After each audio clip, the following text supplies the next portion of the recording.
उन्नाव के बीजेपी सांसद साक्षी महाराज का फिर से सामने आया विवादित बयान। मेरठ में एक कार्यक्रम में कहा, हमें कम से कम पैदा करने चाहिए 4 बच्चे, एक साधु को देना चाहिए और एक को देश की सीमा पर भेजना चाहिए।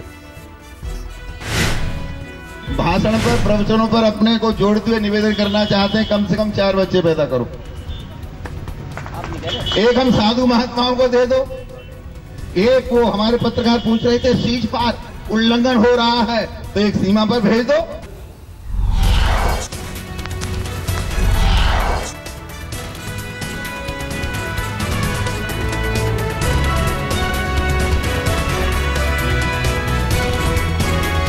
सुनंदा पुष्कर हत्या केस की जांच के लिए दिल्ली पुलिस ने गठित की है एसआईटी यानी विशेष जांच दल। जहर की जांच के लिए भेजी जाएगी report. Police commissioner BS Bassi ने कहा, जांच के लिए उठाए जाएंगे सभी जरूरी कदम।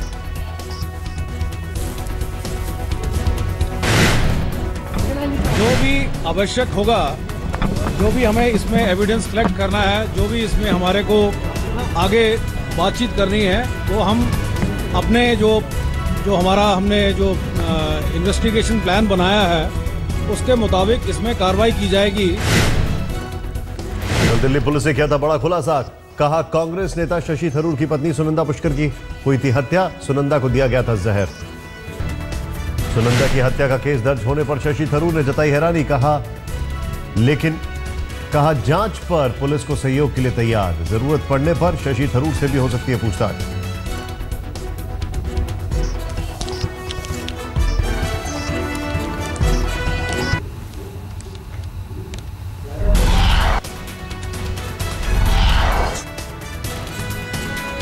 जम्मू कश्मीर के सांबा सेक्टर में सुबह 4 बजे 4 आतंकियों ने की घुसपैठ की कोशिश। बीएसएफ की जवाबी कार्रवाई के बाद वापस पाकिस्तान की ओर भागे आतंकी।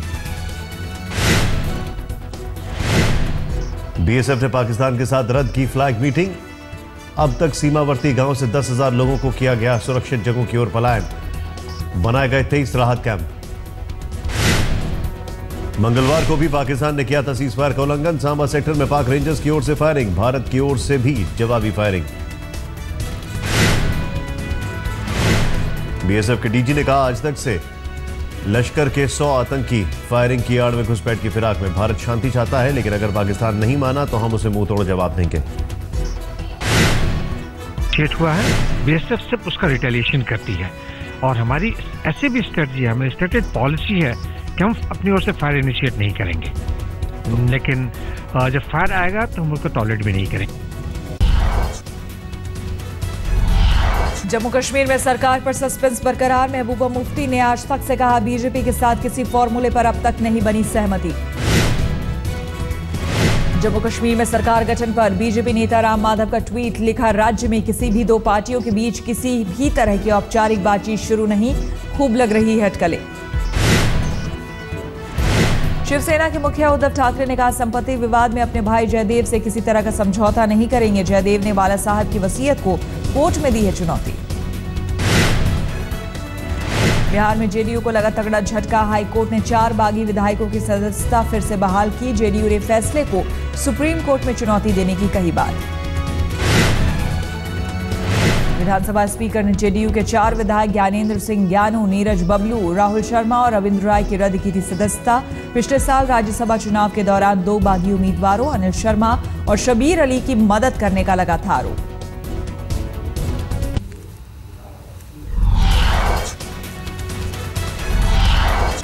गांधीनगर में आज प्रवासी भारतीय दिवस का आगाज। विदेश मंत्री सुषमा स्वराज ने किया ट्वीट, किया उद्घाटन। 8 जनवरी को सम्मेलन में शामिल होंगे प्रधानमंत्री नरेंद्र मोदी। सम्मेलन में शामिल है दुनिया के 200 देशों में बसे प्रवासी भारतीय। 3 दिनों तक चलेगा यह सम्मेलन। सम्मेलन में यूपी और उत्तराखंड समेत 9 राज्यों के मुख्यमंत्री भी मौजूद।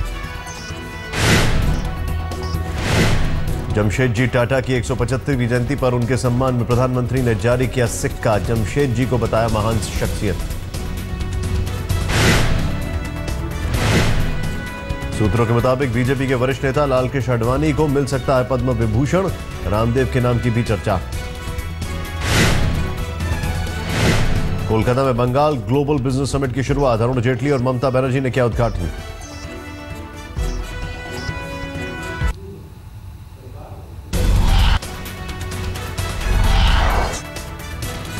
पुणे की यरवदा जेल से फरलो पर 14 दिन के लिए रिहा हुए संजय दत्त ने इसकी मियाद बढ़ाने की अपील की। कल है जेल लौटने की आखिरी तारीख। राहत न मिलने पर वापस लौटना होगा जेल। मुंबई पुलिस ने की अपील की पुष्टि। मुलायम ने अखिलेश सरकार को दी नसीहत। कहा बेरोजगारों को जल्द मिले नौकरियां, नहीं तो चुनाव आ जाएगा, लग जाएंगी आचार संहिता। कुछ नौकरियां जो दे सकते हो, कुछ नौकरियां नौजवानों को मिल जाएंगी। ये हमारी सलाह है। जल्दी से जल्दी न चुनाव आ जाएगा, आचार संहिता बन जाएगा। जौनपुर में एक कार्यक्रम में यूपी सरकार के कैबिनेट मंत्री पारसनाथ यादव ने लोगों को कराया अपनी ताकत का एहसास। डीए और एसपी के सामने कहा नेताओं को हल्के में मत लेना। देश भर में गहराया बिजली संकट का खतरा। निजीकरण का विरोध में कोयला क्षेत्र में काम करने वाले 7 लाख कर्मचारी 5 दिनों की हड़ताल पर।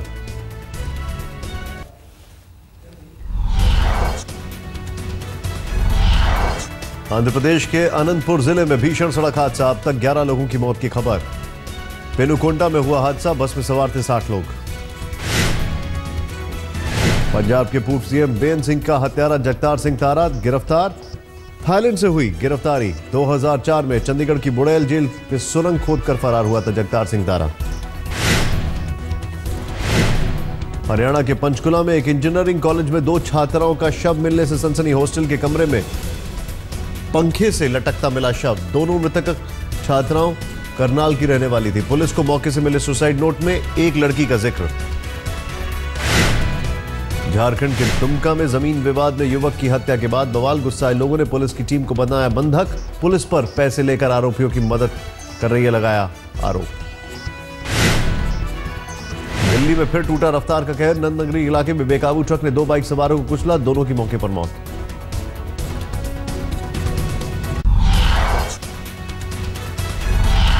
आज भी गिरावट के साथ खुलने के बाद थोड़ा संभला बॉम्बे स्टॉक एक्सचेंज। सेंसेक्स में भी उतार चढ़ाव जारी। निफ्टी भी 10 अंक नीचे खुला। मंगलवार को भी शेयर बाजार में दिखी जबरदस्त गिरावट। सेंसेक्स 854 अंक लुढ़क कर हुआ बंद। निफ्टी में भी दिखी भारी गिरावट। अंतर्राष्ट्रीय बाजार में कच्चे तेल के दाम में भारी गिरावट। $50 प्रति बैरल तक पहुंची कीमत। 5.5 साल में सबसे निचले स्तर पर। मोदी सरकार ने महंगाई कम करने का किया दावा, लेकिन जनता की हांडी में नहीं गल रही दाल। 10 से 15% तक महंगी हुई दाल। बिना छिलके वाली मूंग दाल 100 रुपए पार पहुंची। छिलका मूंग का दाम भी 80 रुपए किलो। 75 रुपए तक बिक रही है अरहर की दाल। मसूर की दाल 72 रुपए किलो।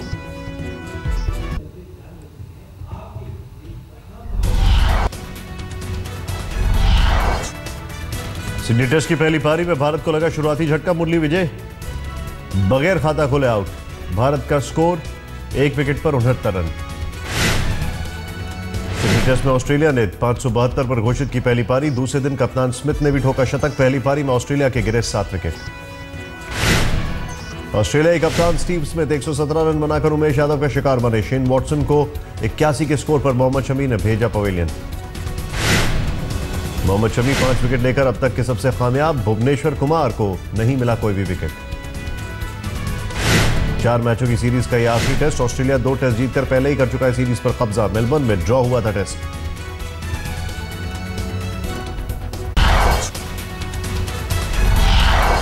अपनी शादी की खबर पर बोले पाकिस्तान के पूर्व क्रिकेटर और तहरीक इंसाफ के मुखिया इमरान खान। कहा शादी करना कोई गुनाह नहीं। शादी कोई जुर्म नहीं है। ये इंसान, ये सुन्नत रसूल है। ये इंसान जब चाहे शादी कर सकता है। मुझे मौका सिर्फ अब मिला जाने का, और मैं क्योंकि अपने बच्चों को मिलाया हूं, इंशाल्लाह आपको इसी हफ्ते खुशखबरी सुनाऊंगा। इमरान खान का टीवी पत्रकार रहम खान के साथ गुपचुप तरीके से शादी रचाने की खबर। इमरान का पहली पत्नी जुमीमा से 2004 में हो चुका है तलाक।